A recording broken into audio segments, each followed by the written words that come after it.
Hello, I'm Zafar. I'm starting a video series based on this book, Vector Calculus, Linear Algebra and Differential Forms, a Unified Approach by John Hubbard and Barbara Hubbard. The series is just going to be documenting my study progress and mathematical journey going through this book. But before getting into the details of what I did last week and what I'm planning to do next week, let me just briefly talk about a little bit about my own background. So I'm a mathematics student at Open University in UK, currently moving into my third year. I'm studying from this book basically just for my own interest and personal development. It's not for a course, it's purely self-study. And the thing with my Open University math program is that it's fully a distance learning program. So in that sense, I don't really have any advisors or professors I can visit during office hours. The main purpose of this series is not to basically convey the mathematics of what I'm learning. It's more also to convey the message of what kind of struggles I'm going through on a week-by-week basis and how I'm solving those struggles. So let me just go through what I went last week. So last week I was going through section 3.9, geometry of curves and surfaces in R2 and R3, which basically means computing a bunch of curvatures of plane curves and surfaces in 2 or 3 dimensions. You can see I have made a lot of notes. The more notes I make, the more that means I'm struggling with the content, to be honest. If I don't make any notes, that just means I'm kind of going through it without any struggle. And the main thing that confused me here was not just the statements, but mostly the proofs. They were so computationally heavy and I just couldn't follow them properly. I wasn't able to find any help online. Yeah, mainly because I don't know what to ask, what kind of questions to ask, basically. I didn't spend much time reading this section, honestly. I didn't even do any of the exercises, I think. Well, I did one, apparently. Yeah.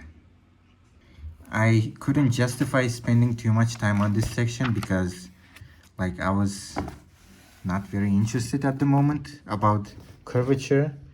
So I decided to just skip ahead and learn about integration theory, which I was very excited for. So integration in Rn, I think most people learn what an integral is in high school.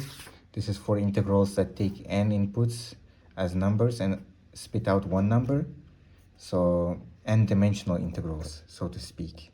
There weren't many struggles in here aside from a lot of definitions and getting used to the new concepts. To be fair, I did learn the Riemann integral from the book Understanding Analysis on my own, which was a year ago.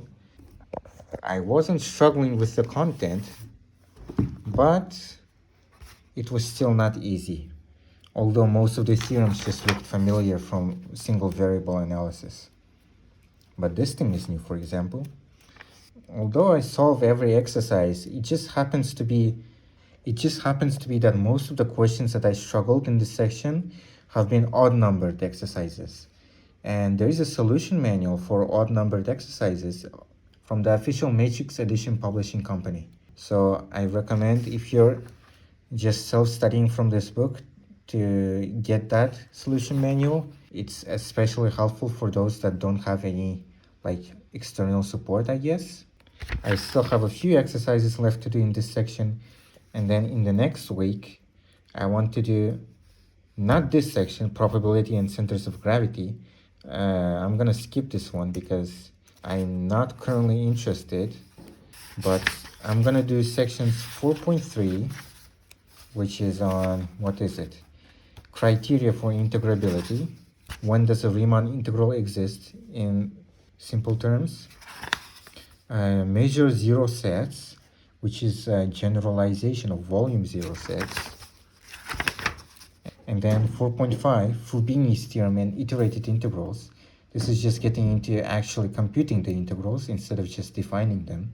And for this book, it's gonna be it for the next week. Just 3 sections.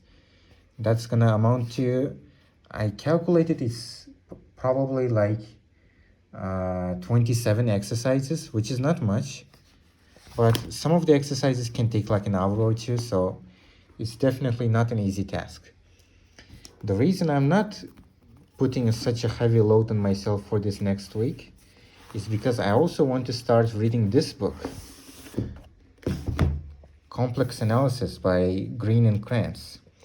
This book literally just came into my door from delivery.